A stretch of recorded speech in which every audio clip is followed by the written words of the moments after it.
हर हर महादेव दोस्तों, मैं आप सभी का अपने इस YouTube चैनल में एक नए वीडियो में बहुत बहुत स्वागत करती हूँ। तहे दिल से स्वागत करती हूँ। मैं आशा करती हूँ कि आप सभी सुखल मंगल होंगे और अपने परिवार के साथ एक हंसी खुशी जीवन यापन कर रहे होंगे और साथ ही इस सावन भगवान शिव से अपने लिए तथा दूसरों के लिए कुछ न कुछ ज़रूर मांग रहे होंगे।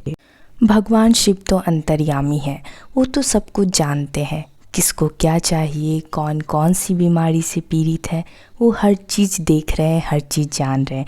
लेकिन फिर भी हम मनुष्य का एक फ़र्ज़ होता है कि हम एक भगवान को अपने तरीके से अपनी क्षमता के अनुसार हमसे जो बन पड़े उन्हें भगवान को हम अर्पित करें, उनकी पूजा करें, उनसे हम अपनी बात कहें, अपने दिल की बात कहें और जो हमारे मन में जो भी मनोकामना है, जो हम अपने मन के अंदर बना के रखते हैं, वो भगवान शिव को बोलें। भगवान शिव आपकी मनोकामना ज़रूर पूरी करेंगे।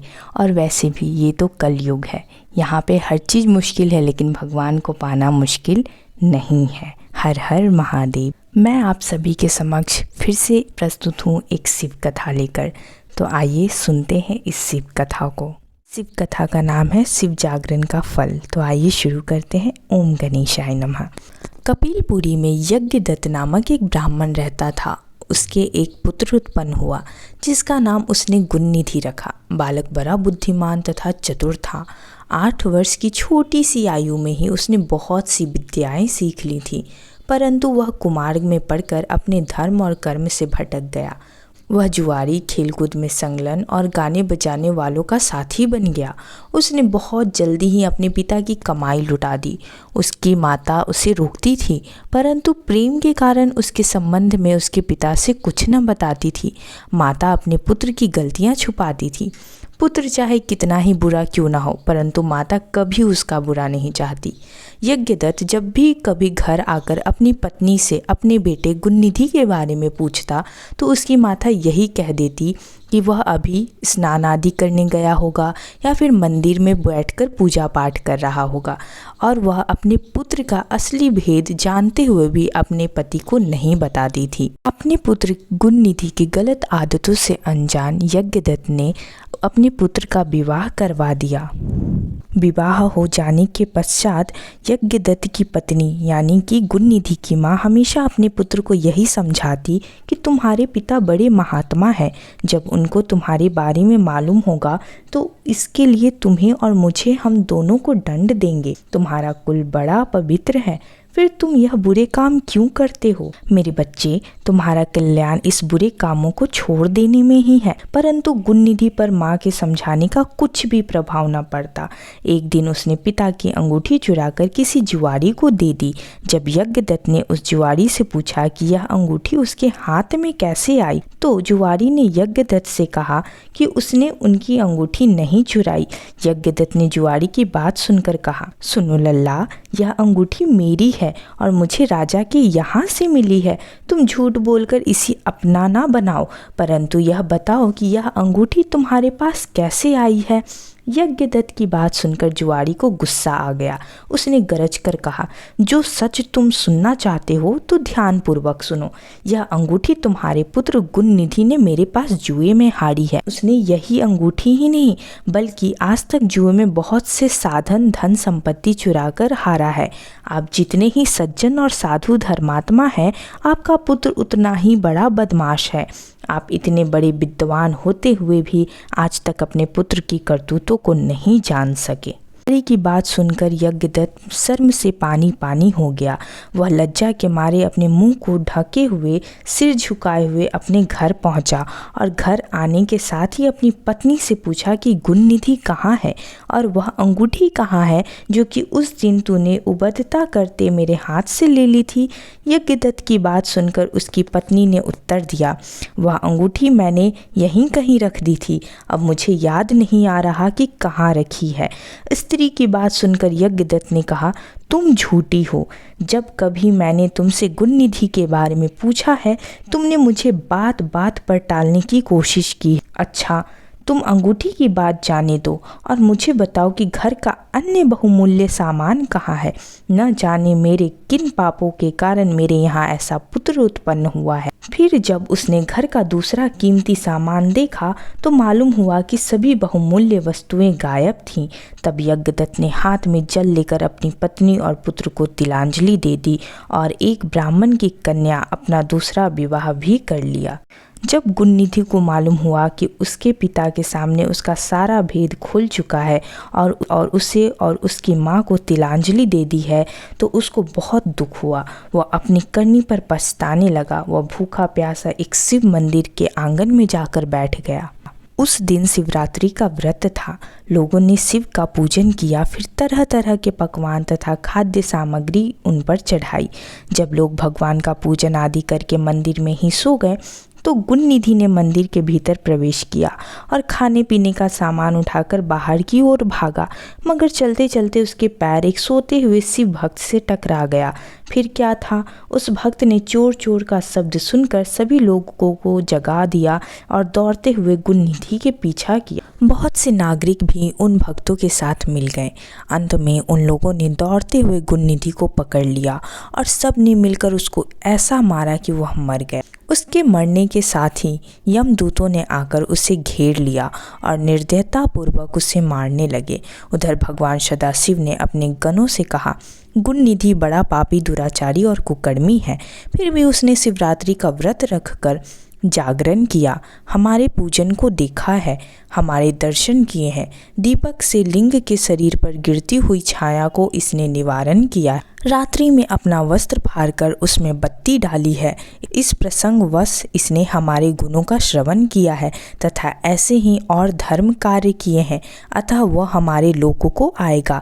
इसके पश्चात वह कलिंग देश का राजा होगा। तुम लोग वहां आकर गुणनिधि को यमदूतों के बंधन से मुक्त करो, क्योंकि हमने उसे अपना लिया है। अतएव भगवान श्री सदाशिव की आज्ञा पाकर विमान पर बैठकर शूलधारी उसके पार्षद भी घटनास्थल पर आ पहुँचे और बोले, यमराज के गणों, तुम अब इस परम धर्मात्मा ब्राह्मण को छोड़ दो, क्योंकि अब इसमें कोई भी पाप शेष नहीं रहा। यमदूतों ने भगवान श्री सदाशिव पार्षदों से कहा, ये तो आपकी आज्ञा हमारे लिए सिर माथे पर है, मगर यह तो दुष्ट महापापी कुकर्मी, मांस तथा मदिरा का प्रयोग करने वाला तथा पराई स्त्री पर नजर रखने वाला और साथ ही वैश्यागामी है। माता पिता की आज्ञा न मानने वाला चोर तथा जुआरी है।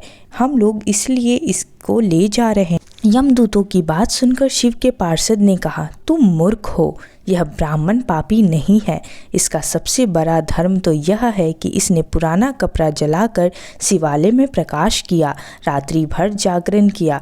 स्थिर चित्त से शिवालय के द्वार पर बैठकर इसने भगवान श्री सदाशिव के पूजन को देखा और हरि कीर्तन को सुना।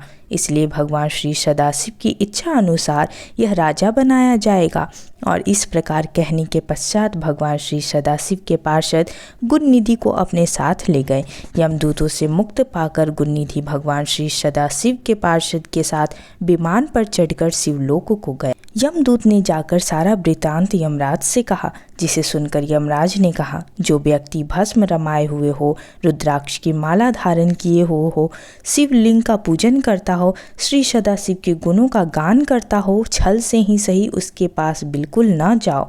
यमराज ने भगवान श्री सदाशिव को प्रणाम करके कहा, आप इस अनजाने दोष को क्षमा कर दे। ओम नमः शिवाय। तो यह थी कथा भगवान शिव की, और यह कथा को मैं एक छोटा सा वृतांत रूप देना चाहती हूँ, जिसमें कि यह समझाया गया है कि एक पिता होते हैं जिनका नाम होता है यज्ञदत्त, और उनका एक पुत्र होता है जिनका नाम होता है गुणनिधि। गुणनिधि बचपन से ही बहुत ही तेज होता है। वो हर एक काम को बहुत जल्दी सीख लेता है, पढ़ाई लिखाई में भी बहुत अच्छा होता है। लेकिन उसकी एक गलत आदत होती है कि वह गलत लोगों के साथ पड़ जाता है, गलत संगति में चला जाता है, जैसे कि जुआ खेलना, नाचना, गाना, वेश्याओं के साथ रहना, इस तरह के वो कर्मों में फंस जाता है। लेकिन इसकी माता जो है कभी भी अपने पुत्र की गलती इसके पिता से नहीं कहती थी, जिसके कारण इसे और सह मिलता गया। इसे किसी चीज़ का फिर डर नहीं रहा। माता पिता का अपने पुत्र के प्रति एक हद तक प्रेम होना ही ज़रूरी है। उसके अलावा उसे डांटना फटकारना भी आवश्यक है, तभी वो अपने जीवन में सही रास्ते को पकड़ पाता है।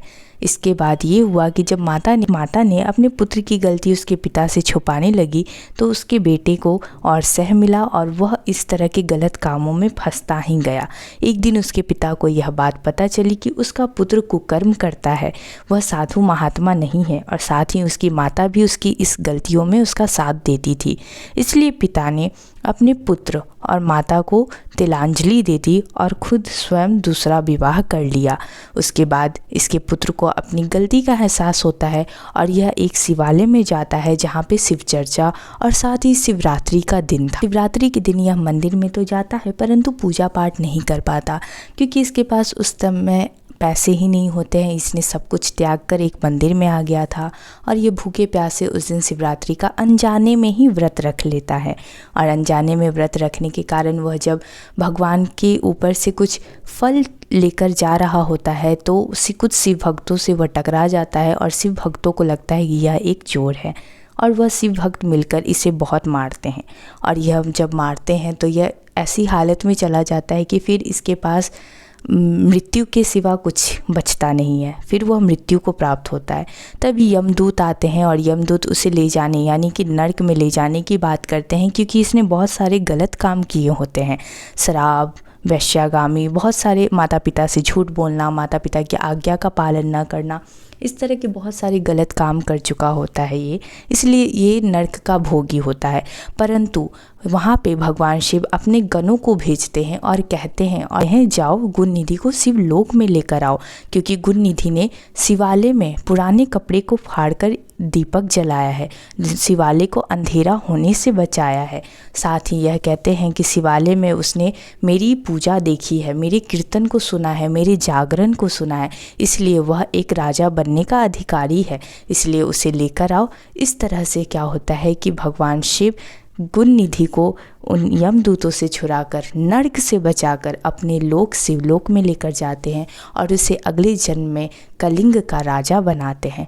बोलो हर हर महादेव।